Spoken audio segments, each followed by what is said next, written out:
Good morning, good afternoon, good evening. This is Alan Burgos from the hashtag Walk with Lunch channel. Welcome and welcome back to our channel.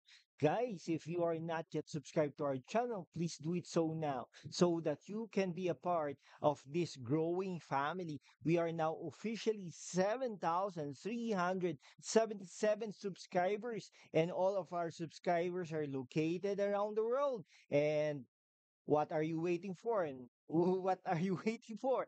Join us, my dear friends and subscribers. Okay. And then if you are not yet subscribed, please do subscribe so that we can be able to continue and maintain this channel. Thank you so much. God bless you all.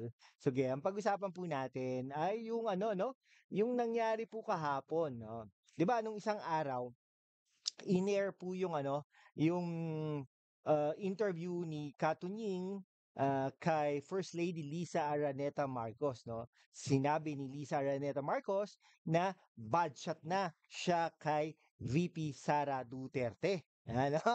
Okay, ganun po ang eksena. Ganun po yung eksena nun, ha?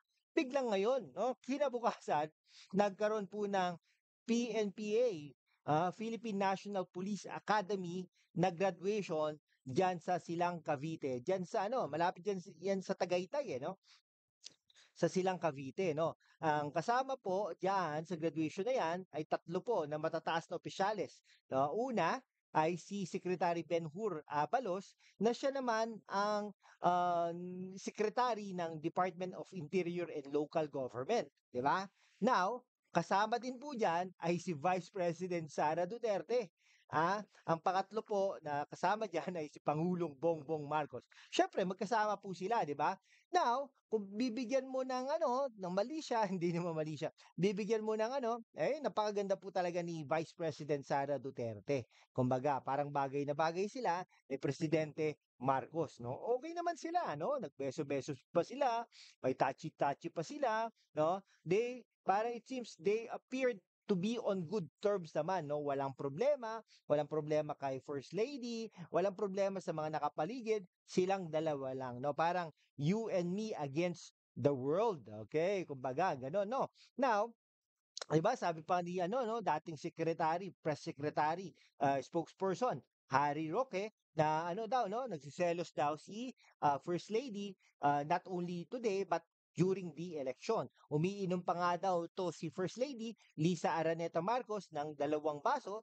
Minsan nga na um, nasendan niya pa do'n sa kanyang amiga, akala niya amiga pero nasendan niya pala ay si Vice President Sara Duterte regarding do'n sa pagkanta niya, 'no. So may animosity at saka nung nagseselos daw siya, si First Lady Lisa Araneta Marcos during the election campaign dahil nga po very close si Bongbong Marcos at si Sara Duterte, may hug dito, may kiss dito, may touch dito, et cetera, 'no. Kumbaga si Presidente Marcos ay touchy person.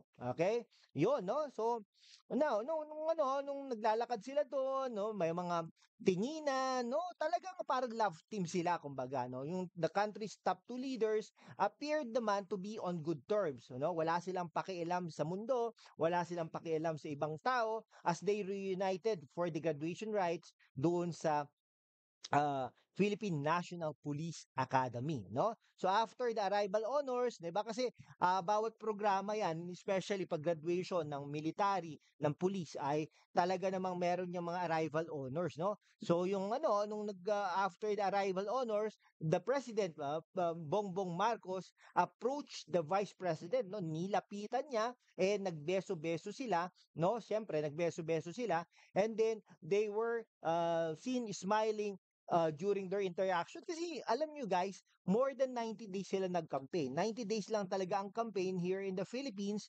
pero it's more than that. Parang 2 years no? Parang nag-start sila 2020, umiikot na yan dalawang yan. Okay, so ibig sabihin, talagang nagkaroon na sila ng rapport at saka ng bonding kumbaga. O, 'di ba? Ayun, no? So, tapos siyempre, as President and Vice President, magkatabi sila sa stage, no? Bibihira yung mga ganyang pagkakataon, no? Talaga especially pag nandyan si First Lady Lisa Araneta Marcos, okay? 2 hours po yun, no? 2 hours po yung graduation na yon, kaya ako talaga parang 2 hours din o more than 2 hours din silang magkatabi, magkausap at nagkakatinginan at nagkakahawakan, no. Now, talagang ano, no, parang meron daw kasing betrayal nung past election, sabi ni First Lady Lisa Araneta Marcos, dahil nga magkasama kayong ano tawag doon, tumakbo, no? Sama-sama babangon muli, sama-sama tayong babangon muli. Pagkatapos nun, tinawag yung asawa niya na bangag, tapos si Vice President Sara Duterte pinan yung ano camera sa kanya at tumawa kasama si Amy Marcos noon, no? Ano ba namang klase yon? Pero hindi po kasi natin alam kung ano po ang pinagtatawanan nung dalawang panig, nung dalawang babae na yon, no? Si Amy Marcos at saka si Vice President Sara Duterte. Okay? So yun po yun, ha. Oh, eh, wo kayo po ba, ano po bang tingin niyo, 'no? Sino po ba ang mas pinili ni Pangulong Bongbong Marcos, si Sara Duterte po ba o si First Lady Lisa Araneta Marcos? Siyempre po yung asawa, pinili niya po yun, 'no? Pero ibig sabihin, ano lang po 'to, they are doing this professionally. Ang tawag dun si First Lady at saka si Vice President Sara Duterte at saka si Bongbong Marcos. They are doing it professionally. Anyhow, they are elected by the people naman, no? Not First Lady, hindi po si First Lady Lisa Araneta Marcos, kundi po ang Vice President at Presidente ng Pilipinas. Okay. Sige po, shoutout lang, konting shoutout lang po tayo sa mga nagko-comment, no? Si Mirasol Gobaton, no?